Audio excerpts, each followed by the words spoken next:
ദിനം പ്രതി ഇന്ത്യയുടെ സൈനിക ശേഷി വർദ്ധിക്കുകയാണ്. ഇതോടുകൂടി തന്നെ സൈനിക ശേഷി ലോകത്തിലെ തന്നെ ഒന്നാമതായി നിൽക്കുന്ന അമേരിക്കയാകട്ടെ ഇന്ത്യയുടെ ശേഷിയെ പ്രശംസിച്ചുകൊണ്ട് ഇപ്പോൾ രംഗത്ത് വരുന്നത് ലോക ശ്രദ്ധ ആകർഷിക്കുകയാണ്. അമേരിക്കൻ പ്രതിരോധ സെക്രട്ടറി പീറ്റ് ഹെക്സെറ്റ് ആണ് ഈ വാക്കുകൾ പറഞ്ഞിരിക്കുന്നത്. അതായത് ഇന്ത്യ ഇന്ന് ആത്യന്ത്യം ശക്തമായ ഒരു സൈനിക ശക്തിയായി തന്നെ വളർന്നിരിക്കുകയാണ് എന്നും വലിയ തോതിലുള്ള സൈനിക നീക്കങ്ങൾക്കും യുദ്ധസന്നാഹങ്ങൾക്കും ആവശ്യമായ വ്യാവസായിക ലോജിസ്റ്റിക് അടിസ്ഥാന സൗകര്യങ്ങൾ രാജ്യം അതിവേഗം തന്നെ വികസിപ്പിക്കുകയാണ് എന്നതായിരുന്നു അദ്ദേഹത്തിന്റെ വാക്കുകൾ. ആഗോള സുരക്ഷാ സാഹചര്യങ്ങൾ കൂടുതൽ സങ്കീർണമാകുന്ന പശ്ചാത്തലത്തിൽ ഇന്ത്യയുടെ പ്രതിരോധ രംഗത്തെ മുന്നേറ്റം ശ്രദ്ധേയമാണ് എന്നും ഹെക്സെറ്റ് ഇവിടെ വിലയിരുത്തുകയും ചെയ്തിട്ടുണ്ട്. സൈനിക ഉപകരണ നിർമ്മാണം, അതേപോലെ തന്നെ പ്രതിരോധ സാങ്കേതിക വിദ്യ, ലോജിസ്റ്റിക് ശൃംഖല, ആഭ്യന്തര ഉൽപാദനശേഷി എന്നിവയിലെല്ലാം തന്നെ ഇന്ത്യ കൈവരിച്ച പുരോഗതി പ്രത്യേകിച്ച് എടുത്തു പറഞ്ഞുകൊണ്ടാണ് അദ്ദേഹം ഈ വാക്കുകൾ ഇവിടെ പറഞ്ഞിരിക്കുന്നത്. അതേസമയം ഇന്ത്യൻ ഓഷ്യൻ മേഖലയിലെ ശക്തി സന്തുലിത അവസ്ഥ നിലനിൽക്കുന്നതിൽ ഇന്ത്യ വഹിക്കുന്ന പങ്കിനെയും അദ്ദേഹം പ്രശംസിക്കുകയും ചെയ്തു. ആഗോള വ്യാപാരത്തിന്റെയും സമുദ്ര സുരക്ഷയുടെയും കാര്യത്തിൽ ഇന്ത്യൻ മഹാസമുദ്രത്തിന് നിർണായക സ്ഥാനമുള്ളതാണ് എന്നും ഈ മേഖലയിൽ സ്ഥിരത ഉറപ്പാക്കുന്നതിൽ ഇന്ത്യ ഒരു പ്രധാന സുരക്ഷാ പങ്കാളിയാണ് എന്നും അദ്ദേഹം അഭിപ്രായപ്പെടുകയാണ് ചെയ്തിരിക്കുന്നത്.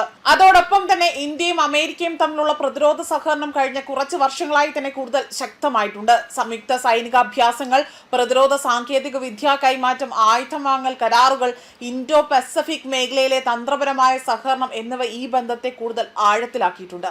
ചൈനയുടെ വർദ്ധിച്ചു വരുന്ന സ്വാധീനവും ഇൻഡോ പസഫിക് മേഖലയിലെ സുരക്ഷാ വെല്ലുവിളികളും ചർച്ചയാകുന്ന സാഹചര്യത്തിലാണ് ഇന്ത്യയെക്കുറിച്ചുള്ള അമേരിക്കൻ പ്രതിരോധ സെക്രട്ടറിയുടെ ഈ പരാമർശങ്ങൾ അന്താരാഷ്ട്ര തലത്തിൽ ശ്രദ്ധ നേടുന്നത്.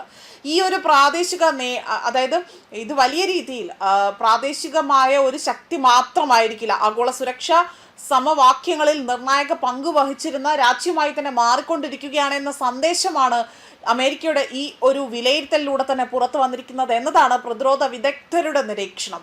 ഇന്ത്യയുമായി ചേർന്ന് പ്രതിരോധ ഉപകരണങ്ങളുടെ കോ പ്രൊഡക്ഷൻ നടത്താൻ അമേരിക്ക പ്രതിജ്ഞാബദ്ധമാണ് എന്നും പീറ്റ് ഹെക്സെറ്റ് വ്യക്തമാക്കി.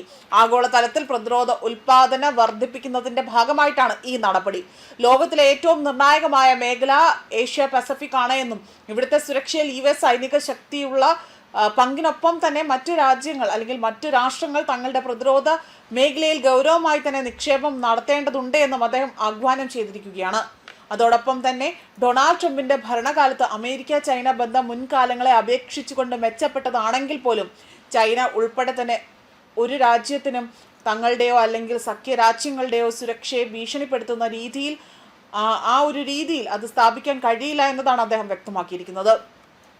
പടിഞ്ഞാറൻ ഏഷ്യയിലും യൂറോപ്പിലും സംഘർഷങ്ങൾക്കിടയിൽ പോലും ഇൻഡോ പസഫിക് മേഖലയിൽ US-ന്റെ ദീർഘകാല തന്ത്രപ്രധാനമായ ലക്ഷ്യങ്ങൾ യാതൊരു മുന്നേറ്റവും കൂടാതെ അല്ലെങ്കിൽ ഒരു മാറ്റവുമില്ല എന്ന ഉറപ്പ് അത് എടുത്തു പറഞ്ഞുകൊണ്ടാണ് അദ്ദേഹം ഇക്കാര്യങ്ങൾ വ്യക്തമാക്കിയിരിക്കുന്നതും. ന്യൂസ് ഡെസ്ക് കർമ്മ ന്യൂസ്.